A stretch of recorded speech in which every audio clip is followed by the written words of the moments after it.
can the right partner help your business build something wonderful? Intel helps you get the most out of all your data by deploying intelligence exactly where it provides the greatest value, powering your business to find new insights, unlock new revenue, and discover fresh opportunities from edge to cloud to data center and everywhere in between. Together, let's accomplish something wonderful.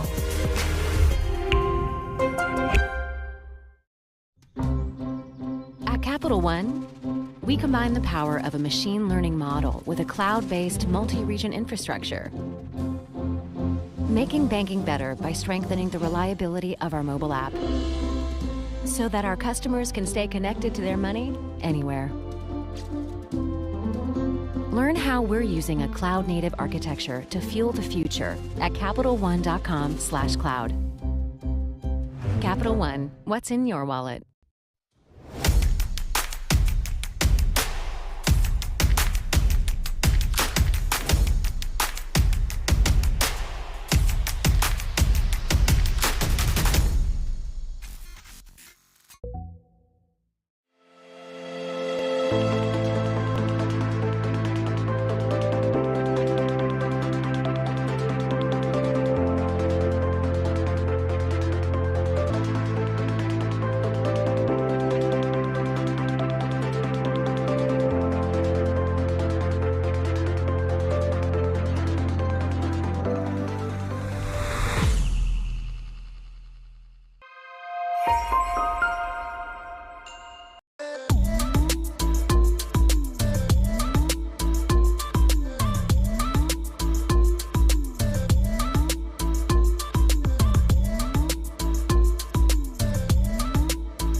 AI itself is at an inflection point, and for a decade, we have set the pace for innovation unmatched anywhere in the market. Together, we're pushing the limits of both human and machine. The power of AI is now in the hands of anyone that can use it. We're pushing the limits of how AI can become even more aligned to the needs of every business. We're seeing a fundamental shift towards making AI more accessible, faster, and impactful for businesses. Tools like Data Robot can offer us an awful lot of potential. How is our collaboration helping our customers? This opportunity to build turnkey solutions that help customers accelerate their time to value. Complete enterprise operations for all parts of the model lifecycle. You can ensure that you'll never be in the dark when it comes to tackling AI bias. Welcome to Data Robot AI Experience 2022. AstraDB, a flexible database as a service built on the open source Apache Cassandra project. It's a NoSQL distributed database that is known for its high scalability and availability. Data is partitioned and distributed around a cluster in separate nodes to increase performance. and replicated to ensure your data is always available. You can interact with your data using REST, GraphQL, and document APIs using Stargate.io, an open source data layer included in AstraDB, or directly with the Cassandra query language in a CQL console. It comes with a generous free tier to get started, and setting up a database is simple.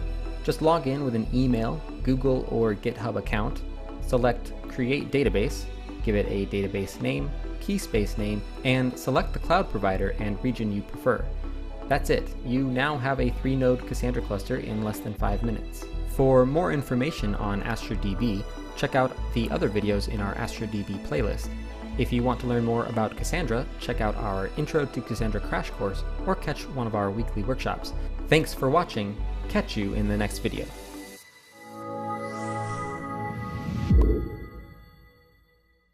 Labelbox is a training data platform designed to help you iterate better. Use active learning to find model errors and prioritize labeling high-value data to improve performance. Accelerate velocity through collaboration, labeling automation, and low-code model training integrations. The result is a streamlined workflow, high-quality data, and consistently more accurate models in less time for less spend. We're trusted by Fortune 500 enterprises and leading companies fueled by AI. Try Labelbox for free today. How does change happen?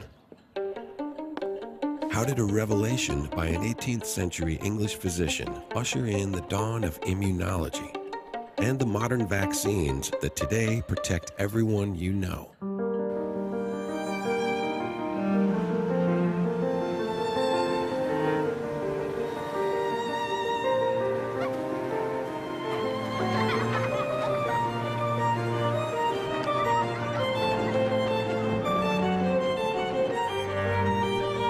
How did two brothers with a boyhood dream to defy the law of gravity launch an era of flight where 6 million of us now take to the skies every day?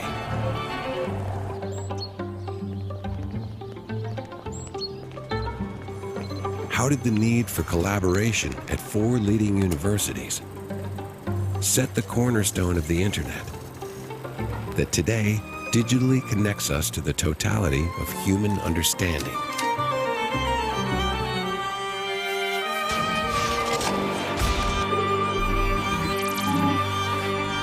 In the tradition of these breakthroughs, NTT Research tackles the most challenging scientific questions of our time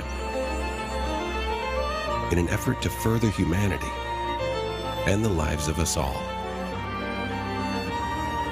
Every day, we strive to create a smarter world for the greater good. Because at NTT Research, our mission is not just to change the world, it's to upgrade reality.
Main stage.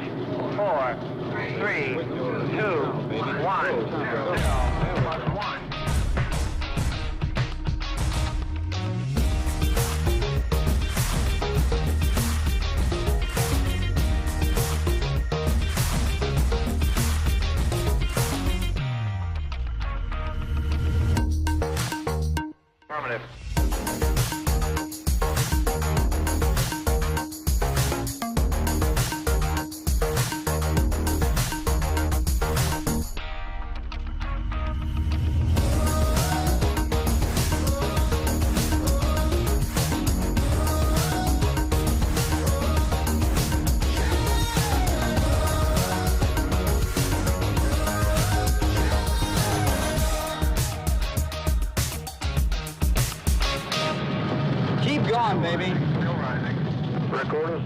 Keep going. Look at her go, hon.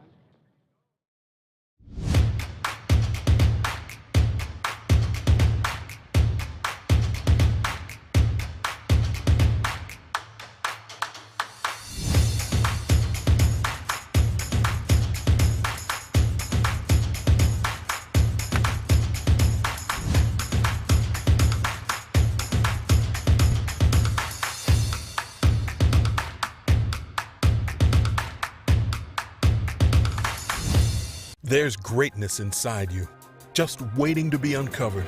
It's a journey, a change in mindset. So let's get going. Let's grow with engaging content and a learning experience designed to help you be a better you. This is a commitment to continuous learning in an ever-changing world. Because you're an asset worth investing in. You are invaluable. Find the greatness inside you with Skillsoft.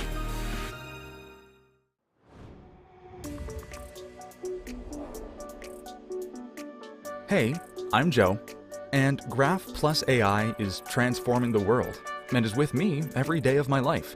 From the time I get up, Google, what does my commute to work look like? 32 minutes with moderate traffic. To knowing my payment is secure when I buy a cup of coffee. And when it's time for my meeting, I can see how I'm connected to the customer on LinkedIn and which connections we have in common.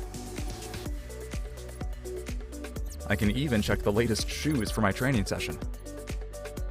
More importantly, I'll know when it's time to buy the return gifts for Danny's birthday next month. And when I'm back home, I can find the next big show to binge on after the season finale of Westworld. As you can see, I've been doing it all with a graph, from the time I wake up until the end of the day. Welcome to the age of graph.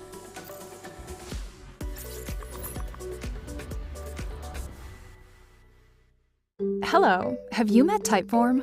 If you want to grow your business, you should.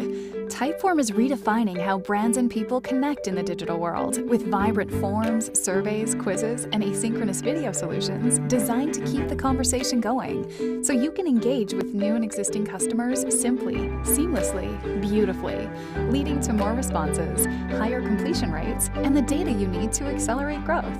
It's that simple. Want to learn more? Say hello to Typeform. How can the right partner help your business build something wonderful? Intel helps you get the most out of all your data by deploying intelligence exactly where it provides the greatest value, powering your business to find new insights, unlock new revenue, and discover fresh opportunities, from edge to cloud to data center and everywhere in between. Together, let's accomplish something wonderful.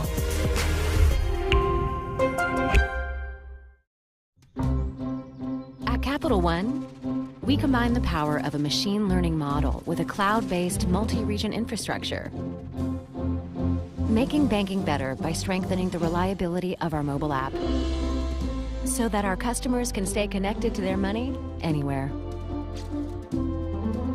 Learn how we're using a cloud-native architecture to fuel the future at CapitalOne.com/cloud.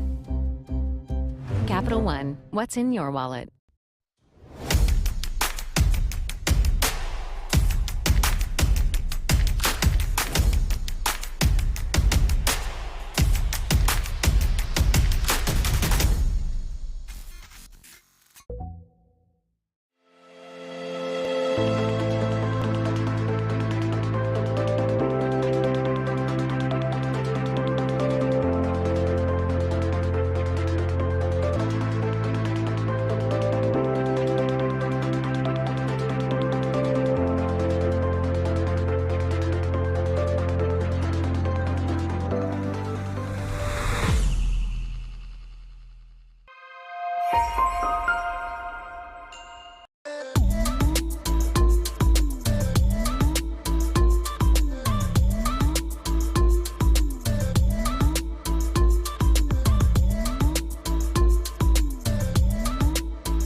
AI itself is at an inflection point, and for a decade, we have set the pace for innovation unmatched anywhere in the market.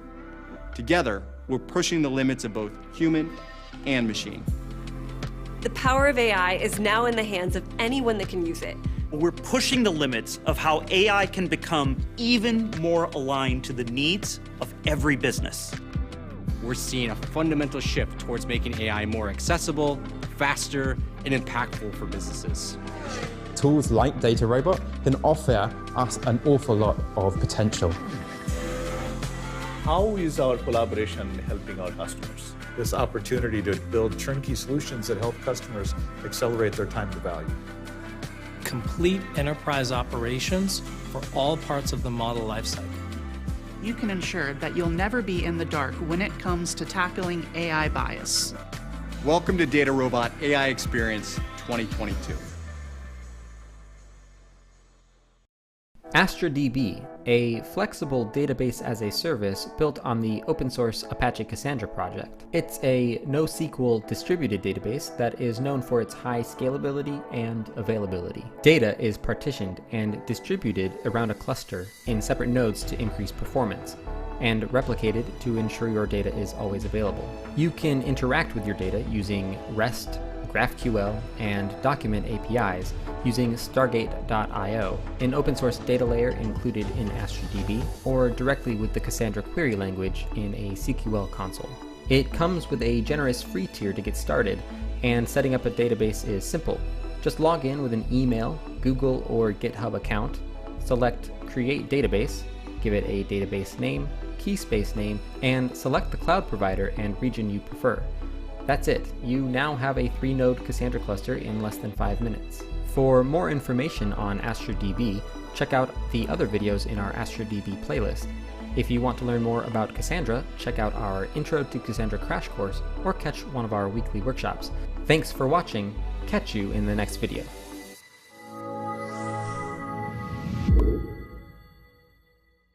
Labelbox is a training data platform designed to help you iterate better. Use active learning to find model errors and prioritize labeling high-value data to improve performance. Accelerate velocity through collaboration, labeling automation, and low-code model training integrations. The result is a streamlined workflow, high-quality data, and consistently more accurate models in less time for less spend. We're trusted by Fortune 500 enterprises and leading companies fueled by AI. Try Labelbox for free today. How does change happen? How did a revelation by an 18th century English physician usher in the dawn of immunology and the modern vaccines that today protect everyone you know?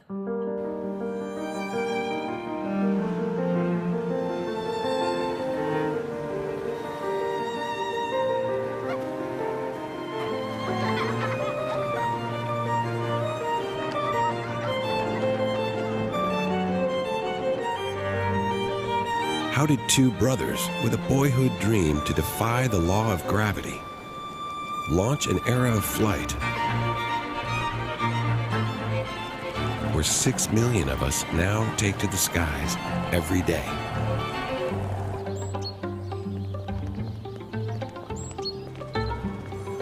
How did the need for collaboration at 4 leading universities set the cornerstone of the internet that today digitally connects us to the totality of human understanding?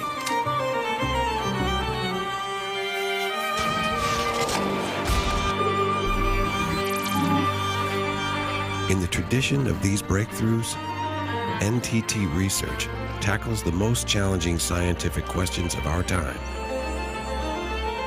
in an effort to further humanity and the lives of us all. Every day, we strive to create a smarter world for the greater good. Because at NTT Research, our mission is not just to change the world, it's to upgrade reality.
Water flow. Main stage. 4, 3, 2, 1. 0.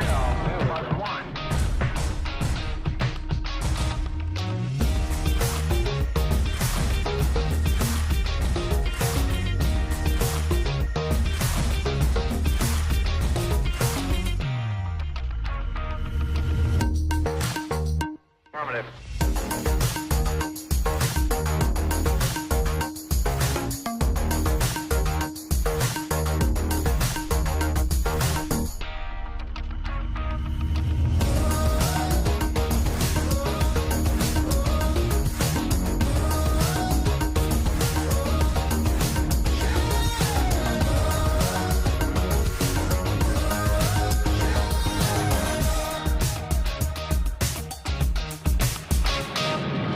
Keep going, baby. Still rising.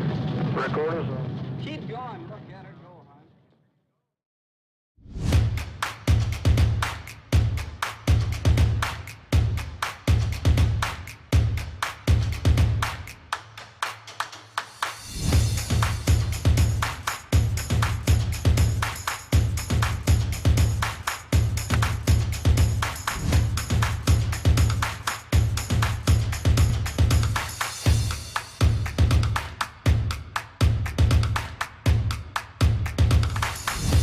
There's greatness inside you, just waiting to be uncovered.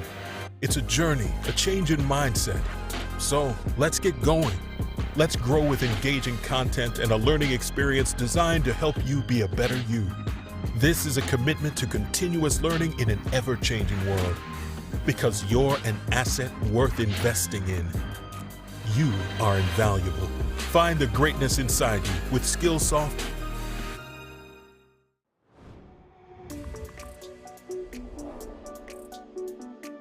Hey, I'm Joe, and Graph plus AI is transforming the world and is with me every day of my life.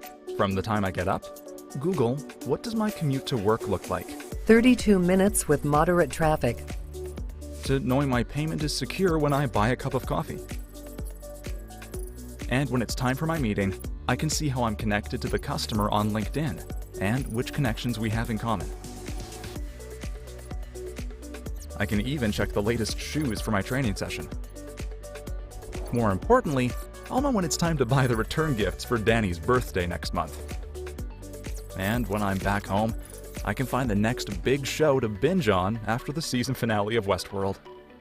As you can see, I've been doing it all with a graph, from the time I wake up until the end of the day. Welcome to the age of graph.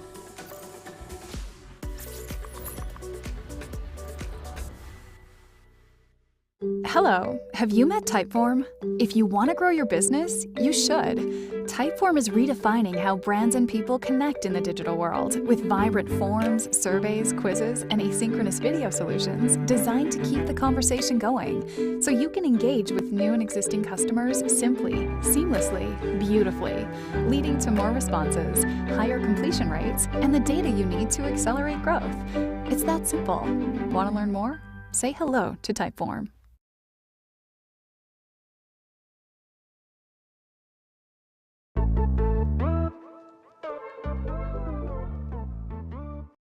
Well, good day and welcome to Transform 2022. This is the third day of the event and the second virtual day. If you missed any of the content from July 19 or July 20, it's now available on demand. Click into the sessions to get access to the content within that session. We're excited to have over 3,000 attendees registered and joining virtually. So thank you so much for being here.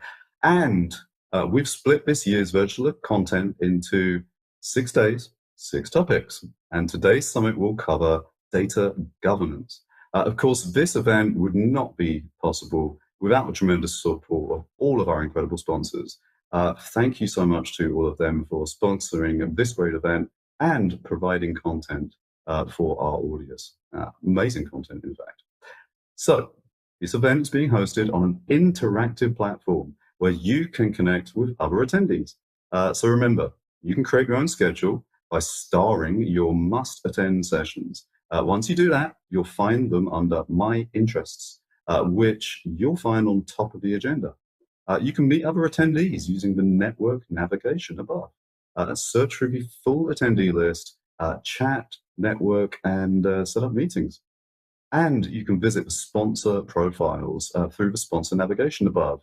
Check out all their latest content, all their launches and news and products. And please do so. They are doing an amazing thing, bringing all this incredible content to you and helping us to bring this Transform 2022 to you. And of course, don't forget, the more sessions you view, the more sponsor profiles you visit, and the more games that you play, you're going to earn points. You can go and look at the leaderboard, check your position. The more points you get, you can win some great prizes. Nice and simple.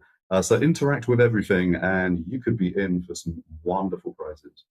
And of course, if you want to ask questions, remember to use the type chat box you'll find on the right-hand side of the session.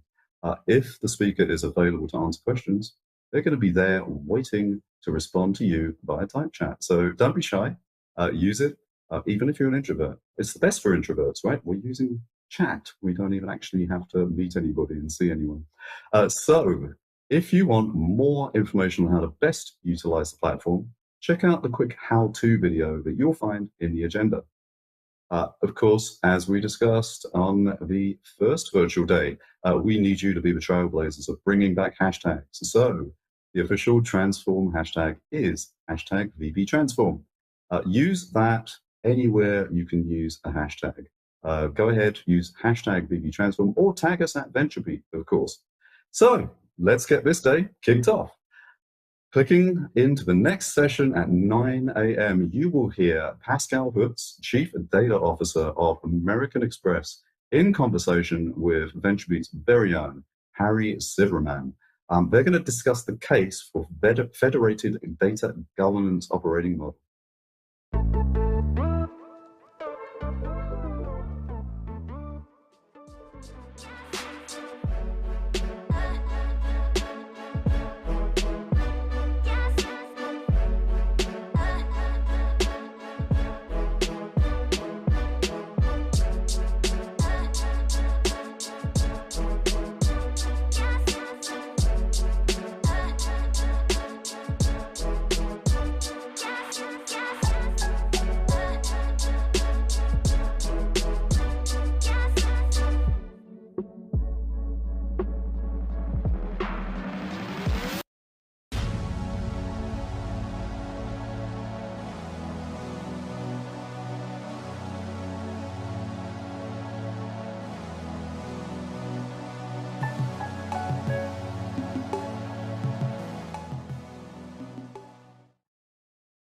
All right, let's get this started. Welcome to the first session of Transform's Data Governance Summit. Please welcome to the virtual stage Pascal Hutz, Chief Data Officer of American Express, and Pascal is in conversation with Harry Silverman of VentureBeat, of course. Pascal and Harry are going to discuss how American Express has successfully rolled out a federated data governance operating model and what their best practices were for opening data governance offices across business units. So, without further ado, over to you, Harry and Pascal.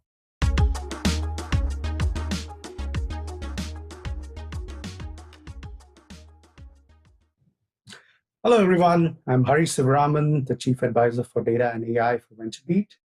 And today, it's my distinct honor to welcome Pascal Hutz, who's the Chief Data Officer for one of the most iconic brands in the world, American Express. So Pascal, welcome to Transform. Thank you. Thanks, Hari. Thanks for having me. You're welcome. So Pascal, let's start by discussing the topic of the day, which is essentially the case for a federated data governance model. And as we all know, it's a very often repeated line that data is the new oil, but just the way that you need to refine the oil to actually make it useful. Similarly, you need to make sure that the data is refined as well. You apply governance policies on it to make sure that it is useful for downstream applications. Now, we've seen in the industry several different models. There's debate about which one is the best. Depends on really the requirements of each organization. Some organizations follow a centralized model, others follow a decentralized model. One of the more popular decentralized model is the data mesh, but you have chosen the federated data governance model. Can you, for the benefit of our audience, sort of explain the difference between this data mesh and a federated data governance model, and perhaps why you chose that? Yeah, sure. No, great question. The data mesh as well as the federated data governance model are both examples of a decentralized organizational structure. The federated data model talks about more how the people that manage data themselves are organized. And we chose at American Express a federated data management model. Data mesh talks about the decentralization of data itself and can be thought of as having data in a variety of different places, but with an underlying architecture that allows you to synthesize the data into one and has standard governance around it as well. So they're similar concepts, but yet they are different. Gotcha. So can you walk us through your journey of how you chose this particular governance model? Did you consider others? Why did you feel that this was best suited to your organization and the needs of your organization, perhaps? Yeah, of course. So, at the time that I took this role early last year, at the time we needed to, the data governance program was in a state where we wanted to really accelerate the maturing of the program. We had a fairly robust data governance program, but it was time to really accelerate the journey.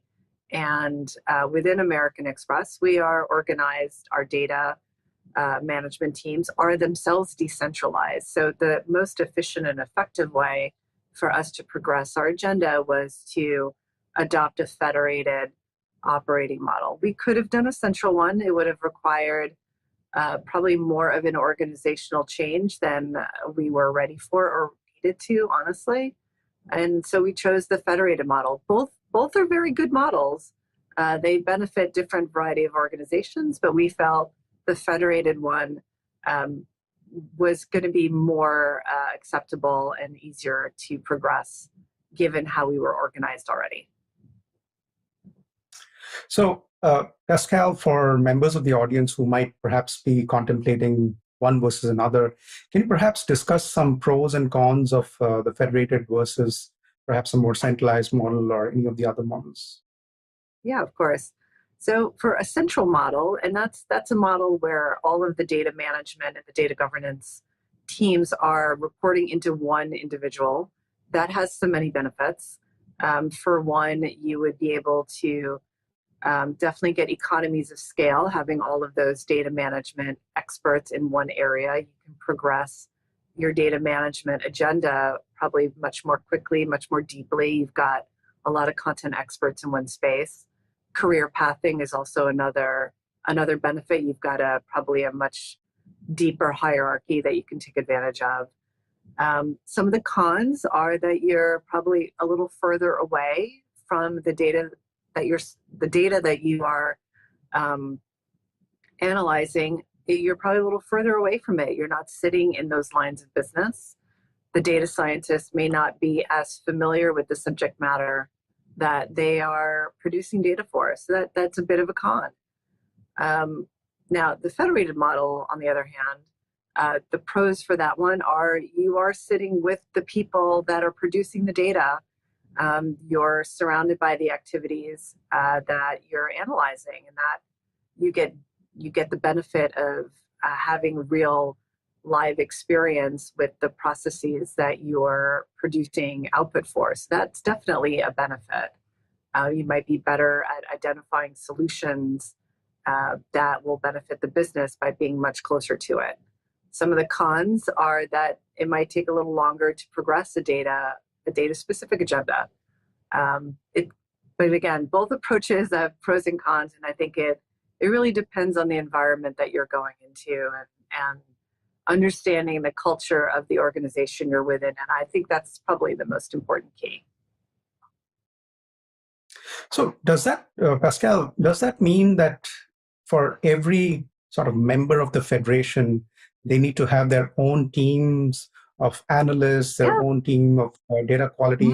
So What does that essentially do to the costs model? Wouldn't that mean that you would multiply the cost by several fold? Well, I don't think it's like a multiplicative value. It does mean that different lines of businesses would have their own data stewards, their own data custodians, their own data scientists.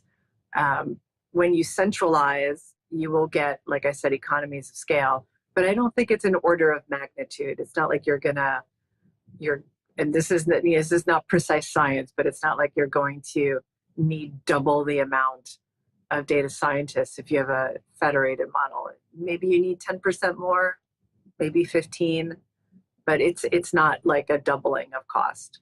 It is, like I said, it's slightly more inefficient from a cost perspective, but you're also getting benefits of having probably more customized analytics that go with your businesses. So there's some cost saves as well. They might offset each other. It'd be hard to really quantify. Okay, so Pascal, let's talk about your journey of implementing this federated data governance model. What were some of the biggest challenges that you faced? Was it getting the right people in place, perhaps getting the right buy-in from all the stakeholders? And how did you overcome those challenges? And what are some of the lessons that you could perhaps share with the audience members? Sure. I think the biggest challenge is first identifying what is your game plan, what is your approach. It's kind of an enormous task, and you need to find a good way of, in a federated model, influencing people that you do not directly manage. So that's probably the biggest challenge, and finding a way to do so effectively was the task. And the good benefit that I had full support of the executive committee and of the senior leaders of the company. They completely understood the benefit. And like I said, there was already a data program in place, and my job was to accelerate it. So you know what? The most energizing way to accelerate a federation is to get them the resources that they've been asking for a while.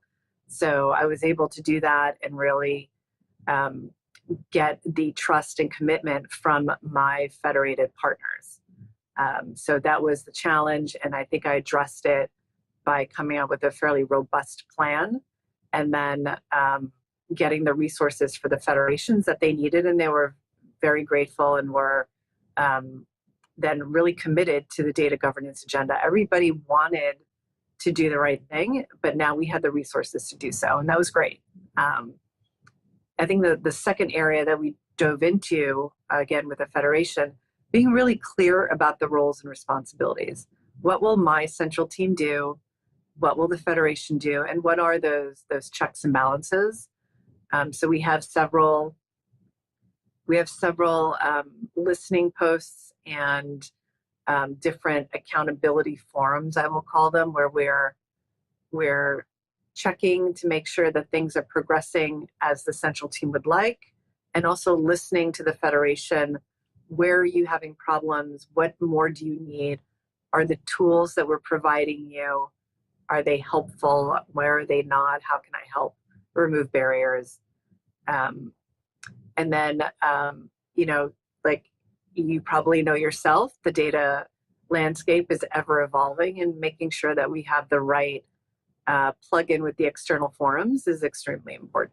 So I think those were really the hallmarks of how we progressed the data governance agenda. So yeah, it's a fine line between sort of giving all the members of the federation independence and having some sort of overarching governance. So how do you manage that? Did you encounter any kind of challenges there, any kind of pushback in terms of, different members of the federation wanting to do it their own way? How do you overcome that? How do you manage the metadata and the lineage of the data? It's a good question. It's a bit of a dance that you're engaging with your federation. We've had times where the good news is everyone is very, very enthusiastic. And sometimes that can be bad news when everyone's really, really enthusiastic. So we have to make sure that we check in often and make sure that we're following that they're following the standards that we put in place. And sometimes we found that we didn't have enough guidance, and we needed to introduce more processes and more policies and more procedures. Other times we found that it was a bit stifling and we needed to pull back. So I think it really depends on your partners and really having that clear communication and establishing that trust that we're all in this together really helps. Okay, so Pascal, let's talk a little bit about data privacy, because American Express is a global organization, and presumably there are different privacy guidelines across the world. So how does a large global organization like Amex sort of manage this, and how do you make sure that the principles and the rules, if you will, are managed across the globe in different geographies? So, data privacy is such an important topic these days. And American Express, we're the stewards of an enormous amount of data, and we know the data privacy is extremely important to our customers. And so we have our principles that our data privacy team and our privacy officer is responsible for. Those principles are clearly outlined on our website for all of our customers to read. And we take privacy stewardship extremely, extremely important. It's one of the hallmarks of our American Express, values that we abide by. So it's an important concept, and we make sure that it's embedded in everything that we do. And it's, as you probably know, it's an evolving landscape. So we've just got to be connected and be ready for when the rules are changing, and we have to evolve all of those privacy principles as the landscape is evolving. It's definitely, privacy is probably as dynamic, if not more of a dynamic space than even data is. So if data is the oil, I don't know what privacy is, but it's probably equally as important. Gotcha. So incredibly important, given that, as you mentioned, the landscape is changing across the globe, and it's different in different parts of the world. So yeah, it's an incredibly important aspect of data. Another really important aspect of data, which has come into light just in the recent past, is there's inherent bias in the data. For instance, gender bias, you could have racial bias and what have you. How does American Express manage the data governance such that the end products that you build are not biased in any way, shape, or form? So, we have to make sure that we have the right controls in place in all of the data assets that we use, whether it be AI or machine learning, and embed that within the tools themselves, and make sure that we're mitigating against bias. Having poor controls around bias can lead to missed opportunities. It skews your data, can lead you to insights that are completely false. So it's super important to make sure that every organization is accountable for their bias in the data. One of the other areas is that American Express is one of the founding members of the Data and Trust Alliance group, which is a cross-industry consortium that brings together some of the leading institutions that are specifically focused on mitigating bias in data themselves. And it spans many, many industries, from healthcare to motorworks to, any of the consumer retail. So there's a consortium, and we're very, very proud to be one of the members of that. And its mission is specifically that, to mitigate the bias within data and to help our fellow companies and create guidelines to help protect them as well, against unwanted bias. So it is a very important topic, and I hope top of mind for many of your viewers. Oh, great. We just have a couple more minutes, so I'll ask you one last question, Pascal, Sure. and this is perhaps a little more sort of philosophical, if you will. So in the last few years, we've seen a lot of different data concepts. You had the data warehouse, and you had the data lake, and you have the data lake house, data fabric, data mesh. So what would be your 2 or 3 words of wisdom, if you will, for somebody that is sort of grappling with figuring out how exactly which model they should embrace, and how should they go about managing the data? Yeah, no, the jargon around it is like ever changing. My favorite one is a data fog. Like, I love the idea of like a data fog. What I'd advise anyone in the data space is, one, definitely be abreast of all the new and emerging technologies. Like we started the call, the whole data landscape is changing. I would say definitely be open to new ideas and embracing some newer technology. It may not work immediately. It may not even be helpful for all of your use cases, but certainly experimentation and trying out a few different of the more emerging technology, I think, can certainly help you learn and grow, and maybe take your data organization in a different way. Like you said, it's more philosophical, but I do think people need to be open-minded and just be aware that whatever you think the next big thing is, there's something even bigger coming around the bend, and be ready for it. I like to, I often get asked, like, when are you done with your data transformation? And I don't ever view us as being done. Like, are we ever really done? I love the concept of data as a product. It's not done, it's just evolving, and we just got to be there for the evolution, get along for the ride. It's a good time. Awesome. Great, Pascal. Thanks so much for your time, and thanks for your insights. Unfortunately, that's all the time that we have. Thank you very much. Thank you. Thanks for that wonderful conversation, Pascal and Harry. A great way to kick off the Data Governance Day within VentureBeat Transform. So next, Harry is going to talk to Hal Stern of Janssen R&D about the concept that data is in fact music and not oil. As a musician, this one interests me. So click the above link to access this session.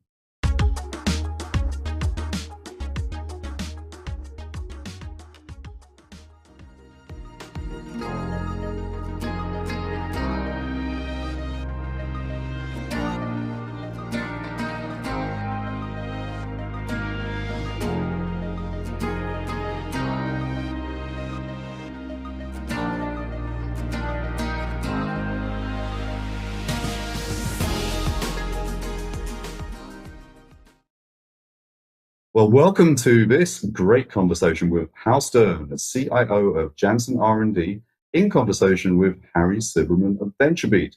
Now, we all know that data has been coined as the new oil of the digital economy. But in this session, Hal talks about how healthcare data should be viewed as music. I'm intrigued. And if you have any questions for the speakers whatsoever, please remember to go to that type chat box on the right. So let's get into this. I'm super, super excited. Over to you, Harry and Hal.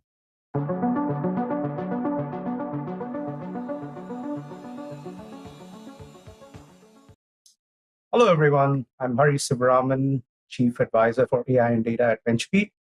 And today I have with me Hal Stern, who's J&J's Pharmaceutical R&D Technology Head. So Hal, welcome to Transform. Great, Hari, thank you. Awesome. So we have heard in the recent past, it's a phrase that has been repeated so many times, that data is the new oil of the digital economy. It's the fuel that propels the engine of data and AI transformation, just like oil propelled the Industrial Revolution. But today we're going to discuss a slightly different perspective. And as you can imagine, in every industry there are nuances. Today we're going to talk about the healthcare industry and the nuance in the healthcare industry. And Hal's perspective really is that data is more like music than oil. So Hal, I'm going to turn it right over to you and get your perspective on why you feel that way. Jump right into the controversial stuff. I love it. The oil has this unique property. You use it once and then it's gone. Like orange juice, like some other commodities, it's not fungible once it's been used. Data, particularly healthcare data, derives value from being used multiple times. As a matter of fact, if you think about healthcare data, it becomes more valuable the more you remix it or the more you combine it with other sources. The other property it has is it comes with a number of restrictions: privacy, consent, appropriate use. The plankton that created the oil that we use don't really care how it's used, but the people that healthcare data represents absolutely do care. They have a vested interest in the data being used appropriately. It used the word remix. That's an interesting analogy. You want to dive a little bit more into that and explain what exactly you mean? Elaborate on that a little bit. Well, I draw a lot of this from Larry Lessig and his view of Creative Commons, and his book Remix, which looks at how the music industry really grew once it came to grips with the fact that you might be using samples or pieces of other music and remixing them in new ways to create new music. And it wasn't stealing. As a matter of fact, it created a larger market. It exposed new audiences to existing artists because it's very active creating something new by adding value to it. And that is, I think, a serious intentional model for how we should think about using healthcare data. We have to pay attention to the rights, to the consent, again, to the people that are represented by that data. But we also are going to go create value by thinking of how we want to combine different sources together, or how we combine different views of the data, whether this is building anonymized traces of patients through the healthcare system, or overlaying population data or demographic data or disease burden data with real world evidence to come up with better models for what a disease burden is, or what's the likelihood of disease, or how do we think about coverage in a particular area, or more importantly, how do we understand some of the factors or progressions of disease? It is that remixing of different data sources that gives us those insights. And might you be able to share a few sort of examples of how Janssen is implementing that philosophy? And I know when we spoke last, you mentioned something about Project Grover. Maybe you can talk about that, or some of the other practical examples that Janssen is putting into place. Sure, and let me start with an interesting story. Okay, so we all have our cell phones. I have it's on silent. I have my cell phone right here, and if you look at the data that is generated and collected by your cell phone serially, you sort of have a lot of vectors you care about, but not really that much. So your cell phone tells you your position. That's great. It's really good. It tells you where you are. It helps your friends find you in a crowd. It tells you your position over time. That's really great. That's how you determine what traffic snarls look like, whether you're using Waze or Google Maps or your favorite route finding application. It helps your Uber and your Lyft drivers find you in a more efficient way. It knows what music you listen to, and it's able to make recommendations for other music you might like. And it has a variety of healthcare data on there. It knows your step count. It knows when you're active. It tells you to get up and move around. It knows your heart rate. Individually, who cares? So someone knows my heart rate, or someone knows that I happen to like Norwegian death metal. That's really great. Maybe I find a new band that I haven't heard of before. But when you combine those things and remix them, what you get is Stern listens to Norwegian death metal traveling 70 miles an hour with an elevated heart rate on his morning commute. And that's a privacy problem. I have an issue with it. My insurance company, my doctor, my family certainly have an issue with it as well. So the challenge is, how do we start to set bounds, or thinking about the appropriate remixes and the appropriate uses of bringing the technology together and bringing the various data sources together? So now take a step backwards. Historically, this was always done with role-based access control or access control lists. And those are fine when you have completely transactional data, right? Where you want to get to a specific endpoint, you have to show that you have appropriate credentials for getting in there. And at that point, your oversight's complete. When we're talking about healthcare data, what I want to say, I want to look at a real-world data set. And it represents a certain patient population with what we think is a certain disease burden. And we want to use it for very specific use, where we may have an investigational plan. We have some appropriate oversight into how we're going to use that data. I want to know the provenance of it. I want to know where it went. And that's where there are some emerging standards here. For example, the SAFE standard that's being promoted by Steve Bamford and some of the team members at Fuse is a really good first step. It starts to break down the different dimensions of data governance away from yes or no binary access control, and start to look at this. So I'll give you an interesting example. If we start to think about things like research data, I might have some assays I'm looking at. Well, they may very well be restricted, right? It's an investigational compound. There's one that we don't really understand all of its attributes yet. We're still thinking about what are all the properties of it. The questions I might ask, the sources I might want to marry it to, could be other data that we've licensed. It could be other data that we've generated.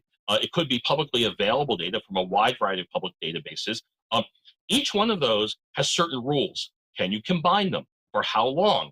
What do you do with the results? How complex is it? Should you even try to go do this? Are the data of the right dimensionality or the right representation so you can talk about being able to join them in some reasonable way? So this is our first step is A, you have to understand the representations, and it helps if they're well understood in industry standards around them, but you also have to understand the mechanism for how you're going to go remix or how you're going to go join them. And again, to ensure that whatever protections are in place around your data are being, number one, observed, that you know what they are, and number two, that they're actually being adhered to, that you actually have some enforcement and audit capability around them. Interesting. So, Hal, you spoke about standards for data governance, and that's really an important topic, I suppose, because these standards are different in different industries. You're dealing with sensitive information, customer information. So, can you perhaps elaborate a little bit more on what are some of the best practices, what are some of the do's and don'ts when you're handling this data, and what some of the data governance practices might be?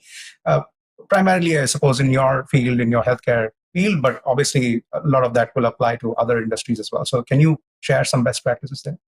Well, I think it obviously there's a huge amount of compliance and policy adherence that goes into this, but you start by looking at some of the basic rules of the data. So again, for what purpose can you use it? So is this data that references something that happened in the lab, or is this data that we've licensed that is actual real world evidence data? It's healthcare data that has specific rights and responsibilities around using it. In terms of if you're going to be asking queries or doing an investigation, you need to have a research plan, right? You need to have embedded that you're doing medically appropriate, scientifically appropriate research into the data. Again, it's people on the other side of that data. So that's part of it. The other part of it is there's a huge dimensionality of what we generate. And again, I think our industry is remarkably good at generating volumes of data. We generate image data. We generate movie data now increasingly. We generate a lot of assay data, so data from experiments. We generate image data from instruments about those experiments. We want to start annotating. We want to start driving towards standards. There are a lot of representations, for example, of how you think about a molecule or how you think about a peptide chain in a biologics assay. But I want to start thinking about now what are the dimensions of the data. So one of the things we've done, and we've been kicking around this idea of something we call Project Grover. And the idea of Grover is let's start assigning dimensions to the way we look at data. Okay, does it have to be treated anonymously? Do you have to prevent remixing to possibly prevent re-identification of it? Can you share it? Can you commercialize it? Can you create derivatives and use those? For how long can you use it? If you share it, how many times or how many hops can it take away from you? And if that sounds like a lot of networking ideas, it is, right? These are the ideas that went into firewalls, that went into being able to separate out policy definition and policy enforcement, and then to audit those. So this is what we're looking at right now. And again, there are some emerging standards here. You have things like the FAIR standard. Is it findable, accessible, integratable, reusable? A lot of what we're talking about now is what are the rules and rights around reuse?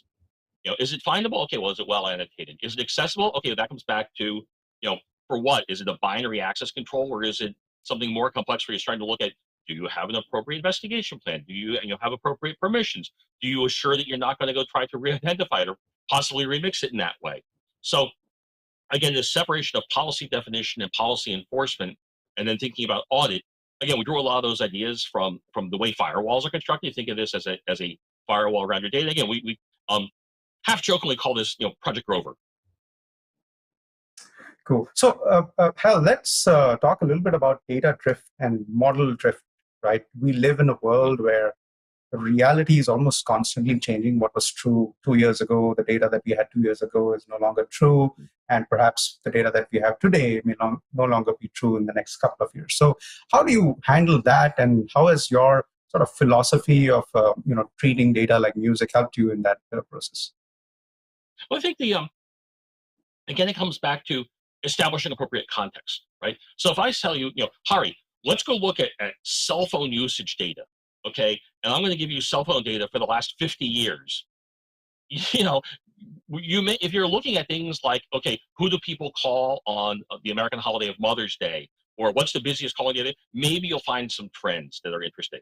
But if you really want to find out what people are doing on their phones, 50 years of data is not that interesting. But say, okay, let's go back 15 years. Okay, well, what iPhone models we're talking about there? What Android models we're talking about there? You start to say, for the question I'm asking, what data properly represents the entire input range of what I'm looking at, and does that input range change? And if it has changed, how do I acquire enough data and be able to mix it together to properly represent that? So there's drift in the input side that is often a good thing. Okay, if the thing you're trying to measure, if the demographics have changed, then you have to go out and look at it. I think we talk a lot about health equity and equity access. What we're trying to make sure of is that, first of all, the data that we're consuming properly represents the all the dimensions of and the complete dynamic range of the populations or the diseases or the scientific processes that we're talking about. That's on the input side. Now I run a model, and then the question is going to be, well, does the model drift over time? Does the model, properly, represent data that represent an analysis or output that's free of bias? I think there, number one, you can start to look at the drift in the model, right? How do the weights change over time? As you've changed the input, are the weights changing or aren't they? And so if you know that, for example, your population is changing or the thing you're trying to measure is changing, you probably want to see that the model's changing too. If it's not, go back and look at how the model is vectorized. What variables did you choose? If you missed some important ones, then that's where the bias creeps in. It's not that you did something, it's that you missed something really important. If the model tends to have a lot of variability in it, well, you're overfitting. And what you probably did is you probably chose too many variables. So, well, how do you know which variables to pick? Let's go back to this principle of, well, you're remixing it because you're trying to expand its dimensionality. So what dimensionality were you expanding? What do you know about the data? And how do you look at it? Because you may say, well, based on this data, we can only look at it in anonymous form. Okay, that's great. Well, when you anonymize it, did you lose precision? When you anonymize it, did you actually lose some of the dimensionality or the input range of some of those variables? And if you did, then, stop trying to measure the model. It's dependent upon them. And that's, there's, it's really, really important, again, to, I think, separate out the way we think about the data, what the data represents, what we're going to do with it, and then how relatively sure we are that the conclusions we're drawing, that the things that we're analyzing are meaningful. That's the whole purpose all along of doing medical research. You want to do things that are meaningful. They're appropriately respectful of the data and the people represented by the data, but they're also meaningful. We're moving forward research in a very meaningful way. It's really interesting. There are a couple of things that you touched upon there, but I want to double click and sort of pick your brains a little more. One, you mentioned about overfitment, you mentioned about model bias, and you mentioned about how the data is ever changing. So, and these are problems that I've seen many enterprises in the industry struggle with. So can you share some of your learnings over the last maybe couple of years, or maybe in the course of, especially given all the flux that the pandemic has created? Can you share some of the learnings, some of the best practices that can help people make sure that they account for things like overfitment and non-stationarity, bias, and what have you? I think, again, I will I sort of lay out what I consider to be the four principles when we start to think about machine learning and think about data in a very, very large. The first is, are you asking an appropriately hard question? So a lot of times you think, okay, we're going to go ask a question. We're going to go ask a get X by Y question. Show me all the patients who have elevated A1C, a pre-diabetic condition, by zip code. And okay, that seems like a fairly obvious question. You can go and collect real world data for that. But what the question earlier I asked, okay, well, what is the disease burden? So what is our cost of untreated diabetes? Or you could be asking a question, if you happen to be in the business of making drugs to treat this medical condition, what's my coverage by my view of the market? So number one, are you asking an appropriately hard question? And do you know what the categorization of it is? So that's first thing. The second thing is, okay, do you have data that represents all of the X's, that's all the input range? And again, part of that is, okay, if you assume the variables you're going to go look for, does the data you have, you can measure its dynamic range, you can measure its input variability. There are lots of ways of tools out there. I will not name tools, but lots of tools to help you do that. Okay, and again, to do that in a way where you're are respectful of the rights to use, respectful of the rights of remixing or combination of data. But okay, we have 2 or 3 or 5 data sets that in total represent enough data for us to go answer the question. Third thing is, okay, now you have a model. When I ask to get X by Y, so in my by Y view of the world, again, it could be I'm making a prediction, I'm making a projection, I'm trying to analyze, predict how many things of a certain model shape and prediction fit into that input range. Now, does my model accurately predict them? And that's where you start to think about, okay, well, does my model drift with the data in an appropriate way? Or is our model not drifting, in which case it's missing some of the variables? As we test it, are we finding what's its precision? So how accurate, but also what's its recall? So, how many false positives is it generating? How not only how accurate is it, but what is the quality of that accuracy over time? And those are very, very important, right? Normally you say, okay, well, if I'm predicting how many people have, buy blue cars in New Jersey, it's not so horrible if you get it wrong. When you're talking about disease prediction or again, people's healthcare, you want to be very, very careful. You really want to measure to a very, very high precision and very high recall. And the final thing is, again, now you have it. Is it actionable? And that is it actionable? That comes back to your first question, which is, are you asking the right questions? You're asking questions with medical necessity. Absolutely. I couldn't agree more with you, Hal. In fact, one of my pet peeves in the world of AI is people always focus on accuracy. And they, sometimes for the right use cases, accuracy may not be the right measure. You have to look at the precision and the recall. So great. Thank you so much for your insights, Hal. Really appreciate your time. And thank you. Thank you very much, Harry. It was a great conversation. Thank you so much for that enlightening conversation, Hal and Harry. It's a really, really interesting concept. Thank you. There is some time before the next session to go get yourself a coffee. Check out that networking tab and go network with some of your peers. And of course, don't forget, you'll be earning points on the leaderboard, so you may well win some wonderful prizes. Capital One's Patrick Barch takes to the stage next at 9:40 a.m. Pacific to talk about the future of holistic governance. So we'll see you in a few minutes. And in the meantime, remember to check out Capital One's sponsor profile.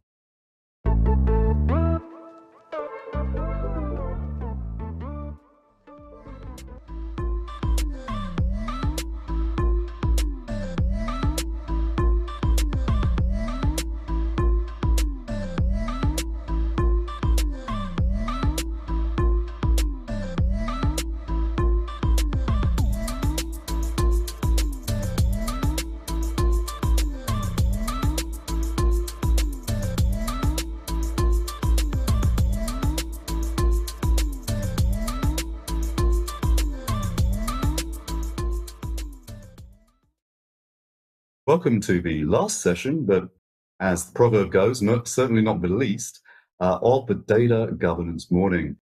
Patrick Barch, Senior Director of Product Management from Capital One, drills down on why holistic governance is the means of the future. So, over to you, Patrick.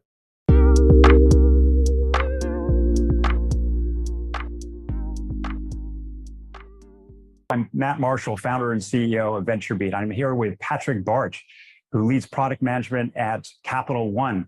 Patrick, can you tell us a little bit about what you're doing? Sure. Thanks, Matt. It's good to be here. My name is Patrick Barch. I'm a senior director of product management in Capital One Software. For the last 5 years or so, I've been a product lead for some of our data platforms, helping our analysts find, evaluate, and use the right data. Now, Patrick, you have led the organization through quite a transformation. Capital One has always been one of those companies that we hear about that was aggressively pushing toward AI in the early days and has had to get its data infrastructure in place to allow that to happen. Can you walk us through some of the things you did on that journey? What are the things you found out about that journey? Sure. As you may or may not know, about 6 years ago, Capital One declared that we were going to shut down our owned and operated data centers and fully move to the public cloud. Happy to say we completed that journey in 2020. But we learned a lot of things along the way. We had to build a number of products and platforms internally because the market just, frankly, wasn't there yet. There's a lot of challenges when you move to the cloud. And the way we think about these challenges is there's challenges with publishing, getting data into the cloud in a well-managed way. There's challenges with consumption. So how do you help your teams find all of this data that's ever exploding in quantity, that's now all in all of these different platforms like AWS and Google and Snowflake and some of these others? How do you govern all of this data, especially against the patchwork of emerging privacy legislation that's popping up all over the world? And finally, this is a new paradigm for infrastructure management. You're not responsible for servers anymore. You're kind of paying as you go. And so how do you put the right controls in place around all of that? Right, and you're a financial services company, and there's all kinds of regulation making it even more important. So there's all these issues when a company moves to the cloud, and you're moving really quickly. Tell us what you did. How did you implement this? How did you put some structure around the response? So, one of the first things that we realized is we were going to need new modes of operating in order to be successful in the cloud. And so we invested in product management. We invested in user-centered design and design thinking. We really wanted to understand who our users were, who our customers are, and what jobs they were trying to get done in the cloud. And so, what we realized is there's groups of people that are focused on getting their data into the cloud via publishing. There's the groups of people that are responsible for using all of that data to create business insights. There's the governance teams, because we're a bank, we need everything to be well managed. And there's the platform teams that have to make sure that the infrastructure is up and running. And so through sitting with these groups, understanding their needs, understanding their pain points, we were able to come up with some key insights that really helped us move forward. So let's go into some of those insights. One of the things we had talked about was the build versus buy. There's a lot of companies out there assuming that they're implementing a lake house, right? A data lake and a warehouse combined, and then there's operational databases on top, and there's some low-code analytics tools so everyone can see that data and so on. Maybe an AI workflow tool that's implemented. So you're buying 7 or 8 softwares and putting together. Can you talk about how you did this, what your learnings were? Yeah, absolutely. When we started our journey, 3 or 4 years ago, we had, and this is maybe a third of the way into our journey.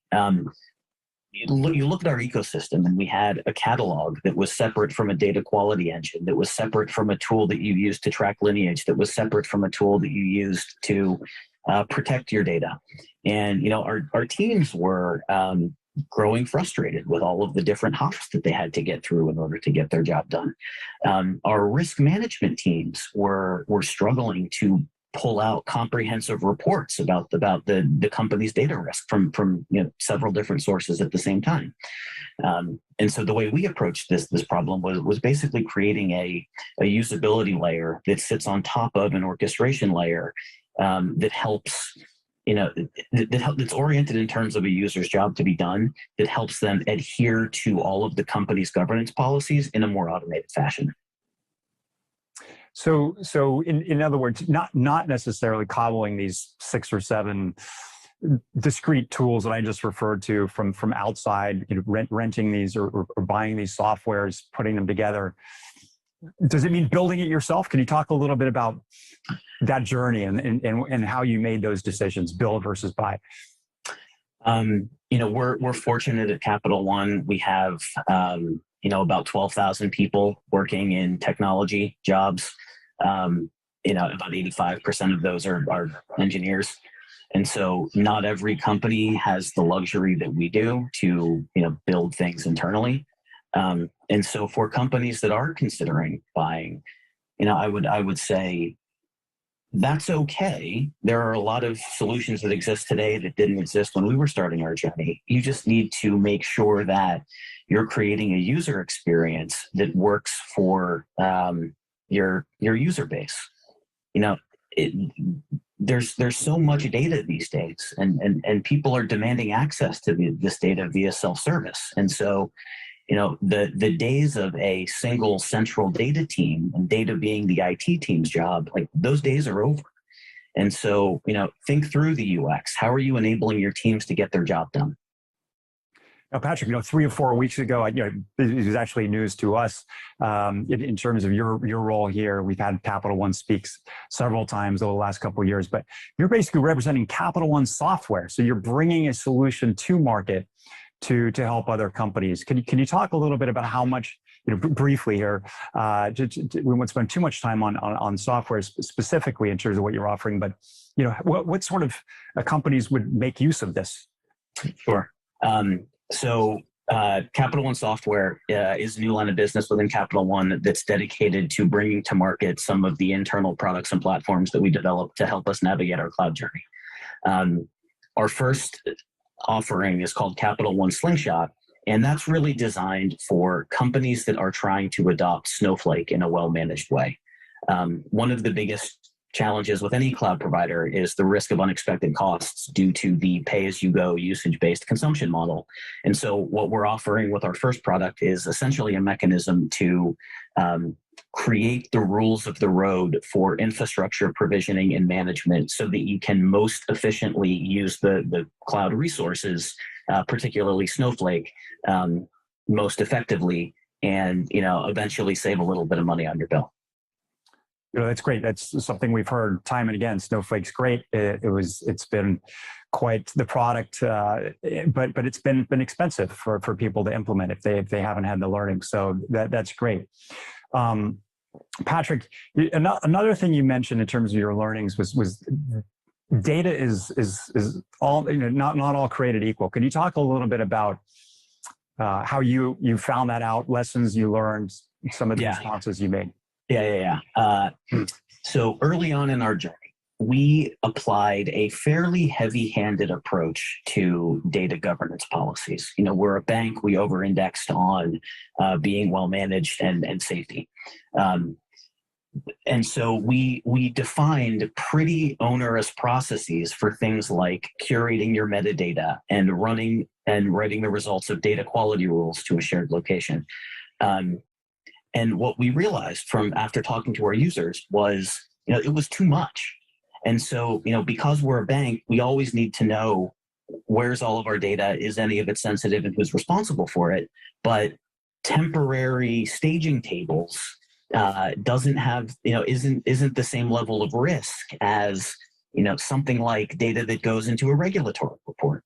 And so we updated our data governance policies to reflect that reality and make sure that we were applying the most amount of governance to our most important or riskiest data. Great. Has that accelerated things internally? How long has that been in place? Can you talk a little bit about maybe some results? Yeah, that's been in place for several years. What it's really enabled us to do is onboard more data sets to the cloud technologies faster. But where it's really shown a ton of value is in enabling our analyst community. And so, you out there probably have a ton of analysts at your company. They're really smart. They're really creative. You hired them for their insights. But if you try to put too much governance on their work, they're going to look for workarounds to get their job done. And you'll end up with like the wild, wild west in your data ecosystem of like shadow IT projects that are popping up here and there.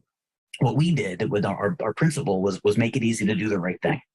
And so we created essentially a sandbox layer for all of our analysts to, almost like a dev environment. You kind of think about this like CI/CD for data. We created like a sandbox environment for teams to do their work, to try out new insights. They could promote it from the sandbox environment to a collaboration environment with slightly more governance around things like, is this in scope for privacy legislation, more rigorous retention policies. We required a bit of metadata registration. And so then if what you did was really great, you could promote it to essentially user production, where it would be discoverable by other people. It would essentially be, not quite the same as production data from an application, but, it would be usable by downstream processes. Thanks, Patrick. That sandbox concept seems critical. You're talking about analysts at companies, and for the people watching, I'm sure every company is going through this. You know, you talk about governance, but there's a bunch of other things that you've talked about where you have to treat that internal user like your external user, right? That's leveling up. And we talk about serving the customer, but serving your internal customer, you don't talk about that much generally. But what are the other things outside of governance? Things like design. You've been talking about several of these things that you have to do and that you recommend other companies follow. So, you know, the hardest challenge for most companies, I think, is going to be the mindset shift. And so, you know, data now is not it's not the IT team's job. It's not the enterprise data team's job. There is too much data. Data is too important to the success of your business for that to be the case anymore. And so, you know, getting the entire, and this is something that, you know, it can't be done in silos. And so getting your entire organization to buy into this concept of, okay, now you're responsible for this thing that you created is probably the biggest hurdle that companies are going to have to face. Patrick, you know, before time gets gone too far, I want to ask a personal question for you. You know, you've been as close to this as anyone, right? This journey over the last 5 years at Capital One, a tremendous time for your agenda. Curious personally what you think are some of maybe the biggest challenges and the successes that Capital One has faced. Personally, what you personally think are some of the successes and challenges that the company has faced, not maybe you personally, but one of the biggest. So when we started, we gave our teams really aggressive deadlines for moving all of their data to the cloud. And as creative, smart people do, they came up with their own patterns in the interest of speed for getting out of the data centers as quickly as possible. And, you know, it was great. It enabled us to shut down our data centers on time. But what it created was some uniqueness in the patterns that our teams were using to publish data, to consume data, to even govern some of that data. And so, you know, if I could wave a magic wand, I would have had some of these enterprise patterns that we've since defined, that we've since built in place ahead of time so that all of our teams could adopt them all at once. Yeah, that's great. Thanks for sharing. What do you propose other companies do to handle that challenge? Is it just that we're in an era now where those patterns can be better defined before moving out of the data center, but, you know, making that move to the cloud? Or is it just a natural thing that all companies have to face? What's some of the advice that you'd provide? I would say invest upfront in some power users, some power use cases that you really want to move to the cloud. You really want to get operating at target state. Work through some of the kinks there, and then use that group as essentially an evangelist organization to go out to the rest of the company and, you know, help them along the change curve. Like I alluded to before, this mindset shift, getting your users through this change curve of, okay, now data is my responsibility, isn't easy. And so, you know, if you can create the right patterns and build champions in the process, it's a double win. Great, Patrick. On the data mesh concept, right? This idea of federation, right? Where you can't centralize data and hold it, and you've got to liberate it and create the structure that you've articulated here. Yeah, you know, there's been some debate in the industry community that, you know, data mesh is good, but there always seems to be a pendulum in thinking where, okay, well, data mesh is great, federate it, but then you have this anarchy and you have people doing things on their own and going rogue. Can you talk a little bit about some of the backs and forths you've had as an organization, how you've sorted through that? Yeah. You know, the way you make data mesh work, or, you know, I'll say the way that you make a federated data management model work is via self-service, by making it easy. And that sounds really simple, but What it means is you have to create simple patterns for these data product teams that you're now giving all of this responsibility to. Like you need to make it easy for them to do their job. It doesn't work unless you find a way to operationalize it. And so whatever that means for your company, whether it's, like we did building the usability layer, whether it's, your team's managing integrations of a few different vendor products, you have to operationalize it. You have to make it easy. It's the only way that your teams are going to adopt it. Patrick, this is great, but you've honored some asks here around challenges, but let's not forget the successes the company's had. Just curious, you circle back, you look at the last 5 years, what would you say is the biggest success? Or you've got the usability layer as a concept helping the company. You've got AI applications and other applications running on top, right? Anti-fraud. You've got the conversational AI solution that you as a company often talk about. There's a lot of things you've got the new software offering just as announced 3 to 4 weeks ago. What would you say is the biggest success for you again, for you personally? Well, I'm biased since I work for the software division. I'm biased to the announcement of Capital One software. But really, at the end of the day, the data transformation was all about better serving our customers. And so being able to create more real-time experiences around fraud detection, being able to level up the skills of our intelligent financial assistant, has been a huge win. Reducing the amount of time that it takes our analysts and scientists to find new data for new projects has been a massive time saver and a massive win. We've been able to onboard thousands and thousands of new real-time data streams to the platform, all via self-service thanks to these tools. Okay, Patrick, congratulations and good luck on your next step. Thanks. It was great being here. Appreciate it.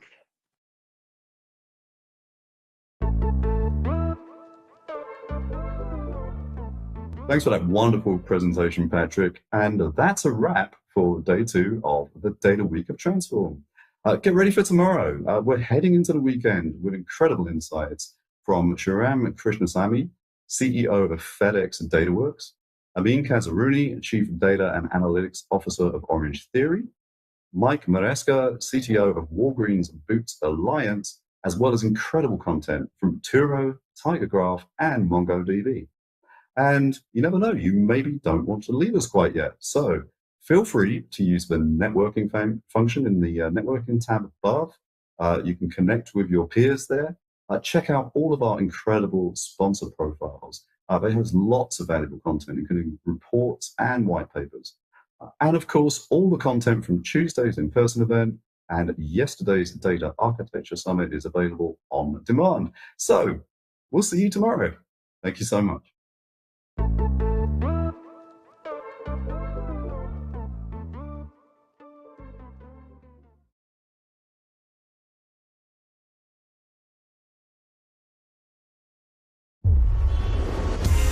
How can the right partner help your business build something wonderful?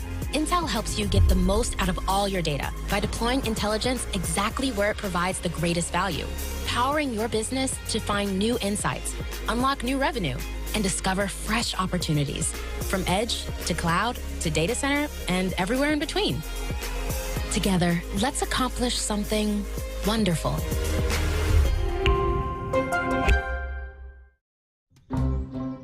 At Capital One, we combine the power of a machine learning model with a cloud-based multi-region infrastructure, making banking better by strengthening the reliability of our mobile app so that our customers can stay connected to their money anywhere. Learn how we're using a cloud-native architecture to fuel the future at CapitalOne.com/cloud. Capital One, what's in your wallet?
AI itself is at an inflection point, and for a decade, we have set the pace for innovation unmatched anywhere in the market.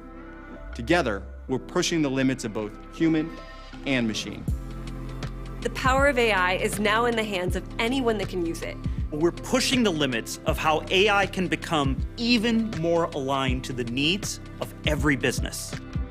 We're seeing a fundamental shift towards making AI more accessible, faster, and impactful for businesses. Tools like DataRobot can offer us an awful lot of potential. How is our collaboration helping our customers? This opportunity to build turnkey solutions that help customers accelerate their time to value. Complete enterprise operations for all parts of the model lifecycle. You can ensure that you'll never be in the dark when it comes to tackling AI bias.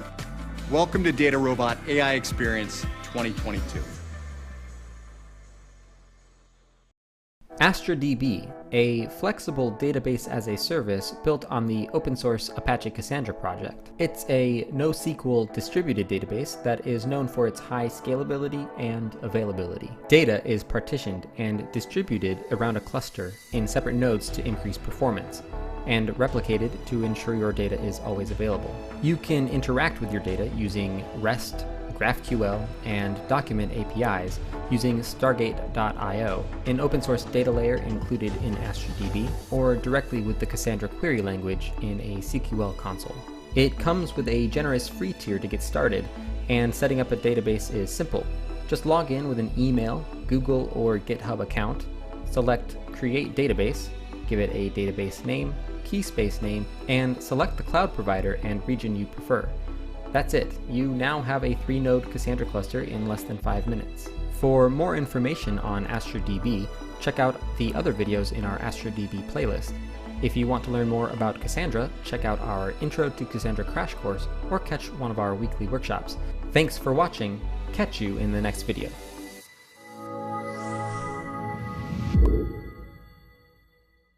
Labelbox is a training data platform designed to help you iterate better. Use active learning to find model errors and prioritize labeling high-value data to improve performance. Accelerate velocity through collaboration, labeling automation, and low-code model training integrations. The result is a streamlined workflow, high-quality data, and consistently more accurate models in less time for less spend. We're trusted by Fortune 500 enterprises and leading companies fueled by AI. Try Labelbox for free today. How does change happen?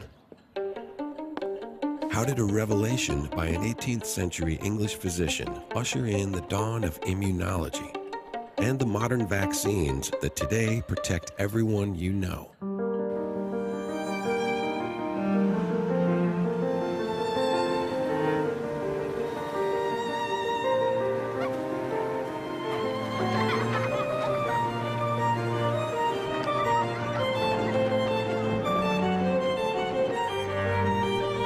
How did two brothers with a boyhood dream to defy the law of gravity launch an era of flight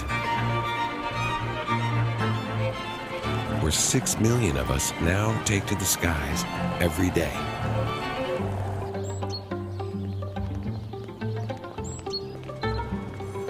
How did the need for collaboration at 4 leading universities set the cornerstone of the internet that today digitally connects us to the totality of human understanding?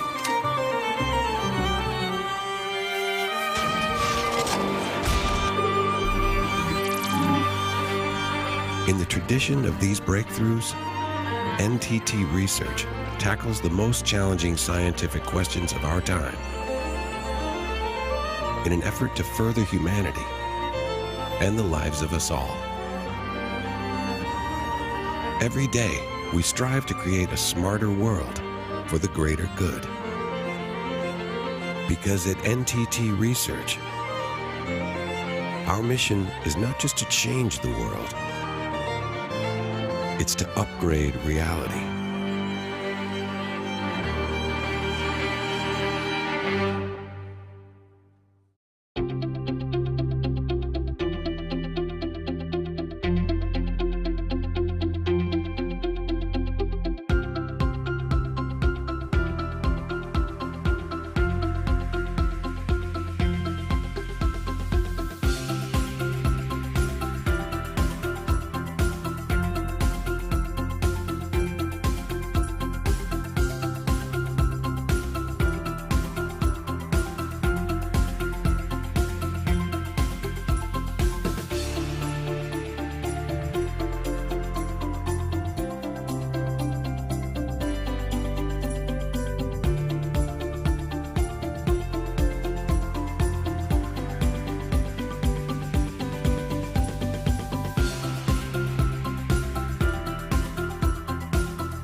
Main stage. 4, 3, 2, 1. 0+1.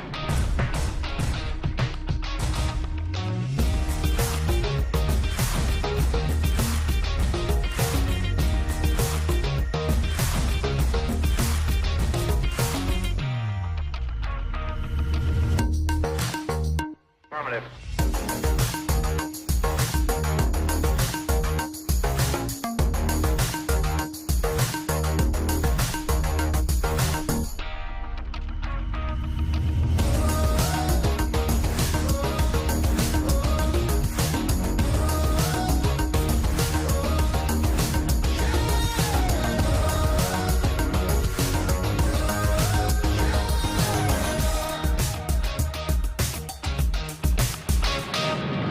Keep going, baby. Still rising. Recorders on. Keep going. Look at her go, hon.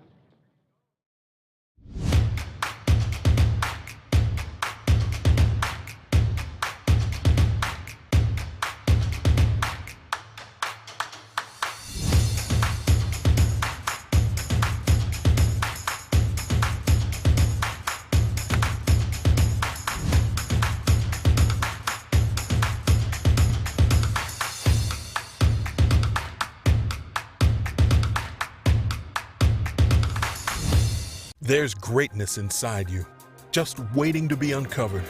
It's a journey, a change in mindset. So let's get going. Let's grow with engaging content and a learning experience designed to help you be a better you. This is a commitment to continuous learning in an ever-changing world. Because you're an asset worth investing in. You are invaluable. Find the greatness inside you with Skillsoft.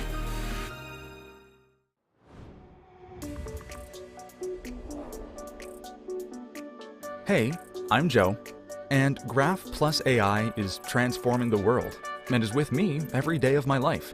From the time I get up, Google, what does my commute to work look like? 32 minutes with moderate traffic. To knowing my payment is secure when I buy a cup of coffee.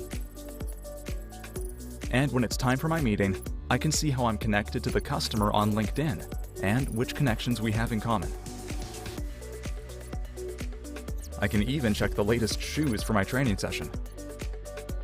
More importantly, I'll know when it's time to buy the return gifts for Danny's birthday next month. And when I'm back home, I can find the next big show to binge on after the season finale of Westworld.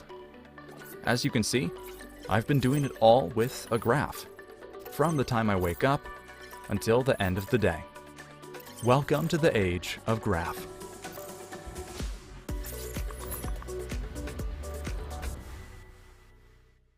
Hello, have you met Typeform? If you want to grow your business, you should. Typeform is redefining how brands and people connect in the digital world with vibrant forms, surveys, quizzes, and asynchronous video solutions designed to keep the conversation going so you can engage with new and existing customers simply, seamlessly, beautifully, leading to more responses, higher completion rates, and the data you need to accelerate growth. It's that simple. Want to learn more? Say hello to Typeform.